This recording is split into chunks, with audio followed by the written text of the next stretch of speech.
오늘의 시는 나무는이라는 류시화 님의 시인데요. 이 시인의 또 고백에서는 나무를 어떻게 이야기하는지 우리 같이 한번 읽도록 하겠습니다. 같이 낭독하죠. 시작. 나무는 서로에게 가까이 다가가지 않기 위해 얼마나 애를 쓰는 걸까? 그러나 굳이 바람이 불지 않아도 그 가지와 뿌리는 은밀히 만나고 눈을 감지 않아도 그 머리는 서로의 어깨에 기대어 있다. 나무는 서로의 앞에서 흔들리지 않기 위해 얼마나 애를 쓰는 걸까? 그러나 굳이 누가 와서 흔들지 않아도 그 그리움은 저의 잎을 흔들고 몸이 아프지 않아도 그 생각은 서로에게 향해 있다. 나무는 저 혼자 서 있기 위해 얼마나 애를 쓰는 걸까? 세상의 모든 새들이 날아와 나무에 앉을 그 빛과 그 어둠으로 저 혼자 깊어지기 위해 나무는 얼마나 애를 쓰는 걸까? 네. 제가 아들을 키울 때 저희 아들이 굉장히 내성적이에요. 그래서 저도 어렸을 때 지금은 도저히 상상이 안 되겠지만 저는 사람을 이렇게 만나고 인사를 하는 그 말이 나오기까지가 너무 어려운 거예요. 너무 쑥스럽고 너무 그 상황을 도망가고 싶고. 저희 아들이 똑 닮았더라고요. 근데 저희 남편은 저기 50m에서부터 벌써 누군가 실루엣이 보이면 달려가요. 그래서 그냥 모르는 사람도 붙잡고 인사할 판이에요. 그러니까 그렇게 하는 거를 감정을 전혀 이해를 못 하더라고요. 그래서 저는 우리 아이가 이렇게 와서 안녕하세요 이렇게 쭈삣거리고 인사하고 갈 때 제가 얼마나 애를 쓰고 있는지 그게 너무 보이는데, 인사가 취미인 우리 남편 입장에서는 인사를 그런 식으로 하는 게 너무 이해가 안 되는 거죠. 이 시를 읽으면서 나무가 애를 쓰고 있는 게 시인의 눈에 보였구나. 우린 당연히 나무는 그냥 서 있고, 나무는 당연히 이파리를 흔들고 있고, 당연히 옆에 나무하고 그냥 붙어 있다 생각을 했는데, 이게 얼마나 애를 쓰고 있는 것인가 라고 보는 그 시인의 고백이 아마 시인이 살아가면서 애를 쓰고 있는 게 많았지 않았나 라는 생각도 들어요. 주님이 왜 우리에게 나는 나무이니 라고 얘기를 했을까? 주님도 참 많이 애를 쓰셨겠다 라는 생각이 들면서 오늘 그 애씀의 세상, 그냥 서 있지만 그냥 서 있는 것이 아닌 그 애씀의 하나님의 노력을 생각하는 시간 되었으면 좋겠습니다. 같이 기도하겠습니다. 하나님, 나무는 이렇게 애를 쓰는데 사람인 우리는 어떻게 살아가고 있을까요? 나무라는 세상의 창조물을 보면서 그것을 귀로 듣고 눈으로 보고 또 깊이를 생각하고 위를 생각하면서 오늘 나무의 심정이 되어봅니다. 나무를 비유하셔서 수많은 말씀을 우리에게 전하시고 다가오셨던 그 주님의 음성이 오늘 우리에게도 들려지기를 원합니다. 말씀을 통해 새로운 눈뜸이 있기를 간절히 바라며 예수님의 이름으로 기도합니다. 아멘. 네, 오늘 나무에 대한 이야기 하기 전에 원래 우리가 이 원어 돋보기 할 때 그 그림을 하나씩 봅니다. 참여하셨던 분들은 아시겠지만요. 그래서 오늘 구약의 나무, 신약의 나무, 이렇게 나무라는 주제로 주원기 목사님 말씀하시기 전에 제가 나무를 하나 소개를 드릴게요. 나무, 네, 어디서 많이 보던 기법이죠. 네, 우리 고흐입니다. 고흐는 유난히 그림에서 이 나무를 많이 그렸어요. 해바라기 다음으로 많이 그린 게 이 나무들인데요. 이 나무에 대해서 우리는 사이프러스라고도 하는데 우리나라 말로 하면 측백나무과라고도 얘기하더라고요. 어떻게 보면은 고흐가 그리니까 더 얘가 정신 사나워 보이는데 사실은 제가 볼 땐 좀 단정한 나무고요. 네. 그래서 이렇게 고백합니다. 이 나무를 그리면서 사이프러스라는 나무인데 나는 밀밭이나 사이프러스 나무를 가까이 가서 들여다볼 가치가 있다고 생각하는 외에 다른 아무런 생각도 없다. 사이프러스 나무들은 항상 내 마음을 사로잡는다. 그것을 소재로 해바라기 같은 그림을 그리고 싶다. 사이프러스 나무를 바라보다 보면 이제껏 그것을 다른 그림이 없다는 사실이 놀라울 정도다. 글쎄요, 우리는 왜 이 화가가 이렇게 놀라는지 잘 모르겠습니다만 이 사이프러스 나무가 사실은 여러분들이 자세히 보시면 알 거예요. 약간 소나무 같기도 하고 잣나무 같기도 하고 침엽수 같은데 되게 부드러워요. 보통 이제 소나무처럼 이렇게 침엽수들은 꼿꼿하게 서 있는데 이 사이프러스는 굉장히 좀 이렇게, 그래서 아마 고우 눈에는 이게 움직이는 것처럼 보였던 것 같아요. 사실 나무를 그린다, 해바라기 같은 나무를 그리겠다 했던 이 고흐의 마음은, 고흐에게 있어서 해바라기는 사실 어떻게 보면 자기의 정신세계와도 같은 거였거든요. 그래서 특히 사실 이 당시에 고흐의 기법을 보면서 제가 정말 정신사납다라는 표현을 했지만 사람들이 진짜 그렇게 봤어요. 그런데 이 정신사나움의 꼿꼿하지 않은 그 흔들림을 포착해내는 이 고흐로부터 이제 새로운 또 미술의 사조가 열리기도 하고요. 그래서 세상에 정형화되고 정답은 없는 것 같습니다. 한 나무를 보면서 그 나무가 화가의 마음속에 들어가는 순간 그 나무는 이미 화가가 되어 있는구나라는 생각이 듭니다. 오늘 말씀을 통해서 먼저 구약의 나무들이 우리 안에 들어올 텐데 그 나무가 성경의 기자에게는 또 어떤 의미였는지, 그리고 그 의미가 우리 안에 들어왔을 때 우리는 또 어떻게 표현해내는지, 고흐의 마음속에 들어온 나무를 우리가 이렇게 그림으로 감상하듯이 또 우리의 나무의 표현은 어떤가 살펴보는 시간 되었으면 좋겠습니다. 구약의 나무에 대해서 먼저 우리 주원규 목사님께서 나오실 때 아시죠? 이제 큰 함성과 박수 부탁드립니다. 나오시겠습니다. 너무 약한데요? 응? 아이고 죄송해라. 이게 맨날 이게 애정결핍이 강해가지고 이렇게 칭찬에 목말라 하면 어떡하자는 건지 참. 이제 졸업할 때도 됐는데 아직도 목마른 것 같습니다. 네, 오늘 나무 이야기를 약간은 저는 인문학적으로 조금 설명을 드리고 싶어요. 좀 편하게 한번 들어주시면 감사할 것 같은데요. 구약의 나무를 말씀드리기에 앞서서 이제 고대라고 할 수 있죠. BC 20세기에서 17세기, 16세기. 우리가 흔히 알고 있는 그 구약 성경이 그러니까 이름이 거론되기 시작한 시기는 언제냐라고 본다면 추정컨대 BC 15세기 정도로 추정을 합니다. 근데 그때는 그 문서화가 되지는 않았었고요. 그 이후에 한참 후에 한 1000년 후에 BC 5세기, 6세기 정도 됐을 때 이제 에스라나 느헤미야 같은 학자들이 이제 실제로 문서화를 시켰다고 볼 수가 있겠죠. 그러니까 그 전에는 BC 15세기에서 16세기 정도에 회자되고 있는데 그때 당시에는 모든 것들이 다 종교 용어라고 생각하시면 좋을 것 같아요.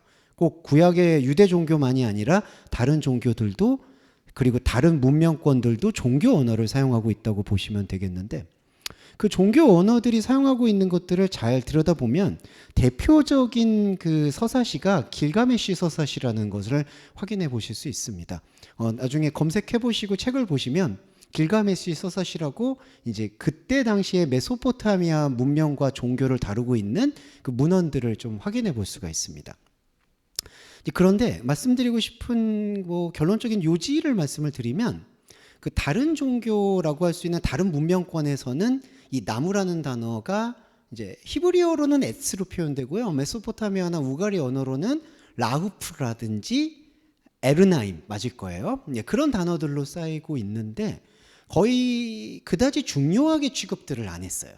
그러니까 길가메시 서사시라는 당시에 주류 종교의 문헌들을 보면은 비뉴마 엘루시라든지 여러 신들이 등장을 하는데 그 신들은 주로 어떤 자연을 몰고 들어오느냐 하면은 물, 바다, 폭풍, 하늘 이런 것들을 상당히 중시했습니다. 그래서 폭풍의 신, 물의 신, 바다의 신 이런 것들을 많이 중시했었고 나무라는 것에 대해서는 조금은 번외의 대상으로 생각을 하고 있었던 걸 확인해 보실 수가 있고요.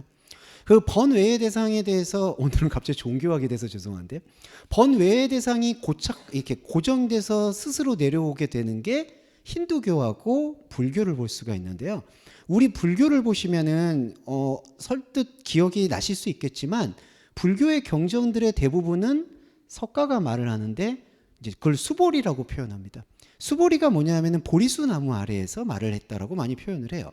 그러니까 석가가 깨우침을 얻었던 장소가 보리수 나무다. 그래서 불교에서 나무를 상당히 중시하는 것처럼 여겨지는데 사실은 메소포타미아 문명도 그렇고 그 석가모니가 잉태되고 석가모니로 태동되고 있는 불교가 말하는 나무는 있어도 그만 없어도 그만인 사물의 일부를 상징한다고 보시면 돼요.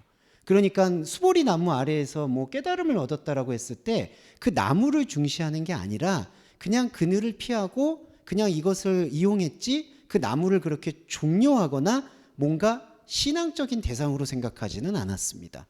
자, 이게 정황인데 구약 종교가 여러분 잘 아시겠지만 우리는 지금 이걸 크게 기독교라고 말하지만 구약은 유대교 경전이거든요. 유대교는 우리가 객관적으로 말씀드리면 지금은 이스라엘이 이렇게 흥왕을 했기 때문에 이렇게 얘기를 안 하지만 유대교는 그때 메소포타미아 종교 문명으로 따지면 매우 소수 종교라고 볼 수가 있습니다. 그러니까 비뉴마 엘리시라든지 길가메시 서사시라는 그 거대한 어떤 서사가 스토리텔링이 흐르고 있는 큰 문명의 줄기에서 봤을 때 이 모세 종교라고도 얘기할 수 있는 그 유대 종교는 아주 소수자의 종교라고 할 수 있어요. 지금에 와서는 상상하기가 어렵지만 매우 소수자의 종교고 자기 정체성을 드러내지 않으면 매우 어려운 종교 환경이 유대교 종교 환경, 구약의 종교 환경이라고 보시면 됩니다. 그래서 창세 설화라고 얘기해서 죄송하지만 창세 이야기가 메소포타미아의 길가메스 서사시에도 창세 이야기가 있거든요. 그런데 이 구약 성경의 창세 이야기와 메소포타미아 문명의 창세 이야기하고의 결정적 차이점이 나무예요. 여기 창세기에 보시면 창세기 1장 11절에 보시면 씨 가진 열매 맺는 나무를 내니 하나님이 보시기에 좋았더라. 근데 다른 종교의 문헌들에서는 물이 태동되기 시작하고 비가 내리기 시작함에 그 비뉴마 엘르시를 신이라고 표현합니다. 빛의 신이 좋아했더라. 그렇게 상당히 비슷하게 나와 있지만 이 창세기 그러니까 유대 종교의 창세기 구약의 문헌에서는 요 나무를 상당히 중요시했어요. 그래서 여러분 보시면 아시겠지만 이 나무에서 생명이 소출이 된다라고 표현하는 게 유대 종교의 기독교의 가장 독창적인 창조물이라고 보실 수 있겠습니다. 그러니까 다른 종교의 문명권에서는 이 나무는 있어도 그만 없어도 그만인 자연의 일부였고 여기서 깨알같이 자랑을 하자면 제 자랑을 하면 제가 좀 동양 철학을 전공했지 않았습니까? 갑자기 이런 자랑질을 하는 이유가 뭘까요? 죄송해요. 이거 다 담길 텐데 죄송해요. 죄송합니다. 동양 철학에서는 음양오행을 말해요. 음양오행에서는 이제 여러분 사주팔자 보신 분 계시죠? 예, 흙, 토, 물 이제 이렇게 보신 분이라고 얘기하면 우리 교회인데 조금 송구스럽지만 그래도 한 번씩은 보셨잖아요. 네, 그래서 흙, 토 이렇게 나와서 오행, 음양과 오행이 나오는데 동양 철학에서도 나무만 혼자 존재하진 않아요. 물과 함께 존재하거나 토와 함께 존재하고 있습니다. 그래서 동양 철학도 그렇고 서양의 종교에서도 이토록 구약 성경에서처럼 나무를 전면적으로 생명의 상징으로 내세우는 것은 없다. 이렇게 말씀드릴 수 있죠. 그래서 상당히 고유한 특징이라고도 볼 수 있어요. 그리고 또 하나는 지난번에도 나무에 대해서 말씀을 드렸지만 신의 권위를 세우는 상징으로 나무가 사용됩니다. 보시면은 이 문장이 나오고 맥락 나온 다음에 선악과 나무가 등장하죠. 선악을 알게 하는 나무를 먹지 말아라. 먹는 날엔 죽는다. 이런 거를 유대교에서는 어떻게 해석을 하게 되느냐? 바로 하나님이 주신 생명의 권위를 너가 함부로 훼손하거나 이렇게 권위에 도전할 생각을 말아라. 그러니까 권위 도전 방지용으로 먹지 말라는 금령을 함께 주었다라고 할 수가 있습니다. 물론 저희가 지난번 원어 돋보기에서는 그 이야기를 다르게 이제 설명을 드렸지만 어찌 되었든 이 나무가 구약 성경에서는 신의 권위, 생명의 상징 이렇게 사용이 되고 있죠. 그리고 또 하나 볼까요? 방패와 보호막입니다. 레바논 나무 궁에 두었다. 이 레바논 나무 궁에 숲이라고도 표현됩니다. 야르라는 단어가 에츠라는 단어 히브리어에서 파생된 단어인데요. 이 숲에다가 수많은 방패와 은금을 숨겨놓았다라는 그 얘기는 구약의 백성들이 이 나무가 우리의 부요함과 우리의 권위와 우리의 생명을 상징한다라는 의미로 많이 사용합니다. 그래서 나무를 방패와 보호막으로 사용하고 우리 유명하게 우리 찬송가에서도 나오는 거 예레미야 애가에서 로뎀 나무 아래에서 많이 울고 하잖아요. 그것도 어떤 의미에서는 하나님이 나한테 말씀하시는 장소, 하나님이 나를 보호해 주는 장소라는 의미를 많이 띠고 있습니다. 그래서 다른 종교와 다르게 구약에서 특징적으로 나무가 하나님이 돌봐주시고 때로는 지팡이라고도 표현되는 것처럼 하나님의 권위의 어떤 상징으로 우리를 이끌어주시는 그러한 그 표식, 신호로 우리들한테 제시되어 있습니다. 그리고 또 하나는 심지어 더 나아가서는 이게 구원으로도 연결이 되는데요. 이 제페트에서 어떤 분들은 이 갈대 상자를 나무로 생각하고 하는데 여기 보시면 제페트라는 단어는 역청입니다. 그래서 여기 한글 번역에서는 역청과 나무 송진이 두 개가 분리돼서 표현이 됐지만 히브리 어원에서는 이 제페트라는 단어가 두 번 쓰여서 역청을 발랐다라는 것을 강조해요. 나무에게서 재료가 나온 것을 강조합니다. 그러니까 서서히 구약에서는 이 나무라는 상징을 하나님께서 생명을 주는 것과 더불어서 우리의 구원을 보장해 주는 하나의 대상적 장치로 생각하기에 이른다는 거예요. 그러니까 우리가 역청을 바르다, 기름을 붓는다라는 그런 의미가 발전되어서 왕을 세울 때 기름 붓는 의식을 행하죠. 그 기름 붓는다라는 의미가 요 송진, 나무에서 나오는 진액을 몸과 마음에 묻혀서 내가 나무라는 그 생명과 하나가 되겠다라는 의미로 상징적으로 사용이 됩니다. 하나만 더 설명드릴까요? 행음 보시면은 이 행음이 좀 재미있어요. 뭐가 있냐면은 여기 호세아서 4장 13절에서 사꼭대기 제사, 버드나무와 상수리 나무 아래에서라는 표현들이 나옵니다. 여기서 너희 딸들이 음행했다라는 표현을 하고 있는데, 자, 이게 구약 성경에서 어떤 의미로 변용이 됐냐 하면은 나무는 하나님께서 우리를 돌봐주시는 곳이고 나무는 우리를 지배하고 우리를 좋은 곳으로 이끌어주시는 도구가 되는데 그 도구에 대해서 하나님의 권위에 대해서 소홀히 여기고 등한히 여길 때 우리는 그 나무를 행음하게 되는 대상으로 사용하게 된다라고 구약 성경에서는 상징적으로 사용한 거예요. 그러니까 여기서 나무 아래서 어떤 음란한 행위를 한다라는 그 표현은 정말 성적 행위를 한다라는 게 본질적인 게 아니라 하나님께서 부여하신 생명의 권위를 소홀히 여기고 등한히 여겼을 때 나타나는 현상을 행음이라고 얘기합니다. 그래서 우리가 구약 성경으로만 따지고 보면은 다른 종교에서 갖지 못하는 독특한 특징이 나무에다가 생명을 부여하고 그 생명에다가 하나님의 권위를 부여해서 이 하나님의 인도하심과 돌보심을 따르게 될 때 우리는 구원 얻은 자녀로서 살아갈 수 있다라는 하나의 생명의 좌표를 제시하는 의미로 쓰이고 있다. 이게 성경에서 말하는 나무의 특징이라고 볼 수 있고 다른 종교에서 볼 수 없는 독특한 정체성으로 생각할 수 있을 것 같습니다. 자, 여기까지가 구약의 이야기였고요. 신약의 그림 해설 또 듣고 한번 돌아볼까요? 네. 네, 구약에서 나무 우리는 그저 그냥 성경에서 나오면 나무구나 그냥 이랬는데 이렇게 다양한 의미들이 있구나라는 생각이 듭니다. 신약의 나무는 아니고요. 아까 고흐의 나무를 여러분들이 보셨지만 제가 측백나무라고 말씀드렸거든요. 사이프러스. 근데 우리나라에서도 그 그림을 그린 분이 계십니다. 오히려 우리나라의 구약이라고 할 수 있을 것 같은데 어디서 보였을까요? 네, 세한도, 네, 추사 김정희의 그림입니다. 그래서 글씨만 쓰던 사람이 웬 그림을? 근데 이게 옆에 이렇게 문장이 있는데 국립박물관에 가면 20몇 미터인가 그래요 그림이. 네, 그래서 어마어마한 보물이기도 하고 세한도라 그래서 본인이 귀양가 있을 때 이 작품은 자기가 굉장히 신세를 졌다라고 생각할 때, 자기가 굉장히 어려움에 빠져 있을 때, 나를 정말 그분이 도와줬지라고 생각하면서 한 사람을 위해서 그린 선물의 그림입니다. 그래서 보면은 여기 소나무하고 측백나무가 서 있어요. 근데 고흐의 그림하고는 정말 사뭇 다른. 네, 추사 김정희의 세한도에 이런 이야기가 써 있습니다. 한겨울 추운 날씨가 되어서야 소나무와 측백나무가 시들지 않음을 안다. 이 얘기는 뭐냐면 사실은 소나무하고 우리 보통 침엽수라고 부르는 상록수라고 부르죠. 그 상록수들도 사실은 우리 한옥마을 여러분들 걸어보시면 알겠지만 다 떨어져요. 시들어요. 안 시들지 않거든요. 근데 이제 다른 것들보다 늦게 시들어요.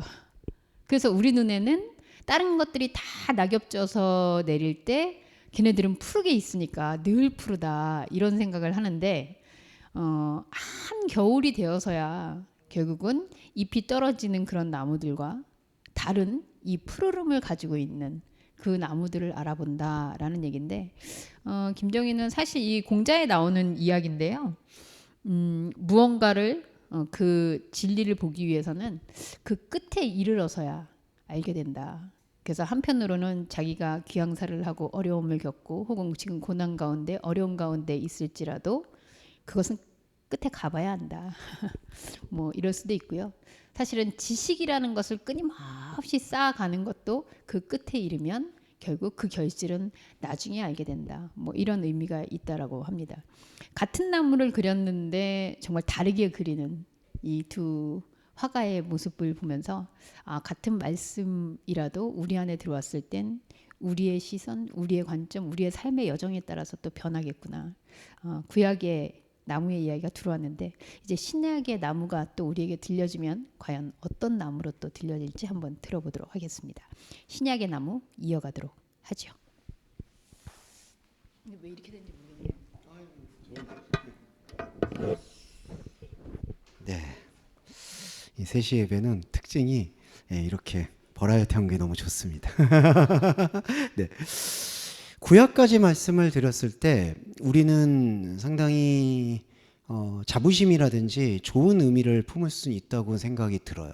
그러니까 하나님께서 우리를 돌봐주시고 때로는 방패막이 되주시고 생명도 공급해 주시고 그리고 행음하지 말라고 때로는 견책하시고 이제 이런 어떤 일깨워주는 상징적인 의미로 우리를 많이 인도해 주시죠. 그래서 구약 성경에 나오는 그 단어 중에 홀이라는 단어도 있습니다. 우리의 지팡이가 되어 주시고 그리고 우리가 법궤를 보시면 아론의 쌍난 지팡이를 통해서 하나님께서 우리에게 목이 마를 때 바위를 지팡이로 쳐서 물을 내시고 여러 가지 어떤 생명의 그 도구들을 쓰게 되죠. 그런데 여기가 이제 유다서의 말씀으로 기억을 하고 있는데요. 네, 제가 잠시만요. 네. 네. 유다서가 아주 가혹하게 여기에 대해 반전을 주고 있는 게 있습니다. 제가 신약의 성경의 첫 번째 이 단어를 맹급한 이유가 있는데요. 뿌리까지 뽑힌 열매 없는 가을나무요 라는 부분을 조금 이렇게 대시를 해봤습니다. 이게 왜 이런 변형이 일어나게 될까라는 거에 대해서 이 기독교가 가지고 있는 가장 강렬한 모순에 이제 직면하게 되는 것 같아요.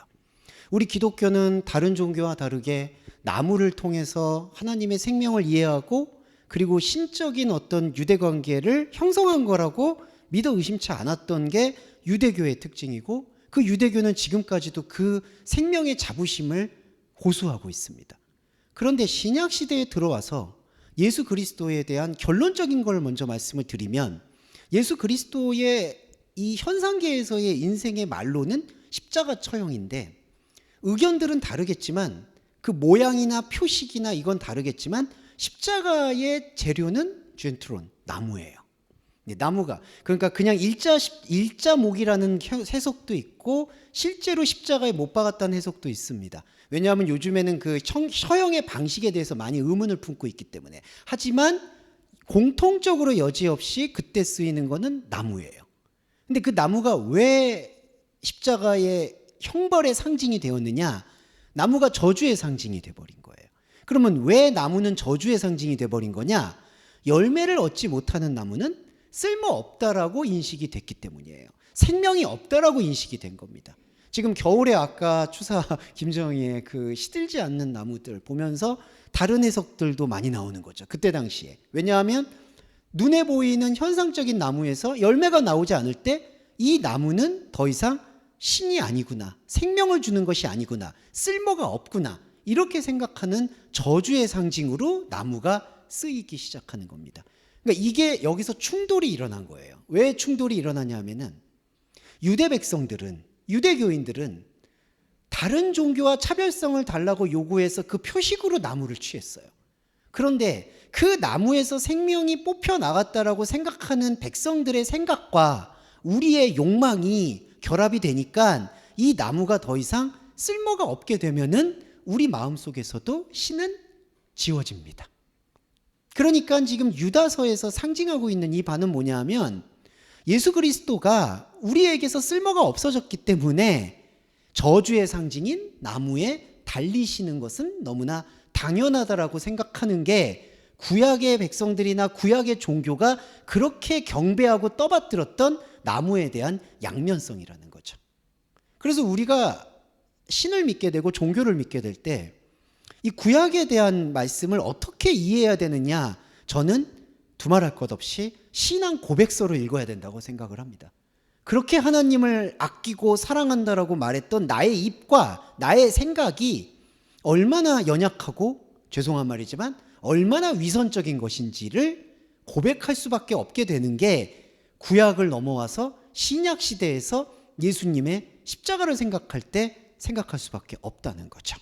그래서 첫 번째로 이 유다서에서 다루고 있는 뿌리까지 뽑힌 열매 없는 가을 나무라는 것은 일종의 미러링 효과라고 생각하시면 됩니다. 우리가 하나님이 내 안에서 내게 찾아온 하나님이 만약에 나한테 유용한 열매를 주지 않는다라고 생각했을 때에는 나는 하나님을 언제든지 버릴 수 있다라는 그 속내가 드러나는 자기 고백이라고 할 수가 있죠. 자, 그 다음에 제일 슬픈 게 이거예요. 환영의 의미. 마가복음 11장에 많은 사람들은 자기의 겉옷을 들에서 본 나뭇가지를 길에 펴며 예수 그리스도를 예루살렘에 입성할 때 받아들입니다. 이 나뭇가지를 길에 편다라는 게 제가 문헌학적으로 살펴보니까 왕의 입성을 축복하는, 요즘에 말하면 영화제에서 레드카펫을 까는 그러한 행동이라고 합니다. 그래서 종려나무 가지를 흔들고 나뭇가지를 길에 펴며 왕이시여 들어오소서라는 환영의 의미를 가지고 있죠. 이게 발작입니다. 무슨 발작이냐? 예수는 끝까지 예루살렘에 들어올 마음을 크게 품지 않았어요. 그런데 백성들은 예수가 왕이기를 원했고, 그렇기 때문에 예루살렘에 들어오기를 원했어요. 그래서 예루살렘에 들어올 때 다른 많은 예수님을 믿지 않는 사람들에게 보란 듯이 우리 왕이 오신다라는 것을 자랑하고 싶었던 거예요. 그래서 여러분, 우리 좀 말이 곁길로 셀 수도 있지만 우리 7, 80년대, 90년대 보면은 부흥 대성회, 그리고 대각성회, 집회, 총동원 주일, 이런 것들을 많이 하면서 우리가 가지고 있는 하나님이 얼마나 사랑스럽고 위대한지를 보여주려는 환영식을 많이 합니다. 특히 교회에서도 그런 세레모니에 많이 취해 있어요. 이게 환영입니다. 그런데 그 환영이 안타깝지만 구약에 거쳐온 나무를 보면은 우리는 다른 종교와 달라. 우리는 다른 신들과 달라. 우리는 하나님은 위대한 분이야. 우리 하나님은 전능한 분이야. 라는 생각을 가지고 나뭇가지를 길에 편다는 거죠. 그런데 한 가지 우스꽝스러운 거는 예수님이 입성할 때 나귀 새끼를 타고 들어오십니다. 그거는 우리의 요즘의 문명으로 말하면 세발 자전거를 떠올리시면 될 것 같아요. 네, 나귀의 새끼는 여러분 아시겠지만 길거리에서 주님이 쓰시겠다 하니까 나귀 새끼 가지고 오잖아요. 그거는 또 문헌적으로 짚어보면 아무 쓸모가 없으니까 내놓은 거예요. 네, 나귀의 새끼라는 단어는 은어 중에 하나인데 병든 나귀를 말합니다. 쓸모도 없고 운반도 못하고 저기에서 무슨 일을 할까? 예수님은 바로 거기를 타고 절뚝거리면서 올라오신 거예요. 그러니 백성들이 얼마나 뻘쭘하겠어요.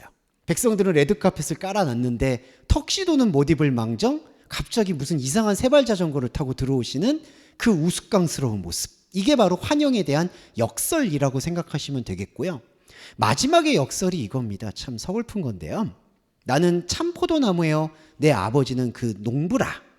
근데 이 말씀이 우리가 깊게 생각을 해봐야 되는 게, 정말 예수님이 나는 참 포도나무요, 아버지는 농부야 라고 생각하기보다는 안타깝지만 당신들이 생각하고 있는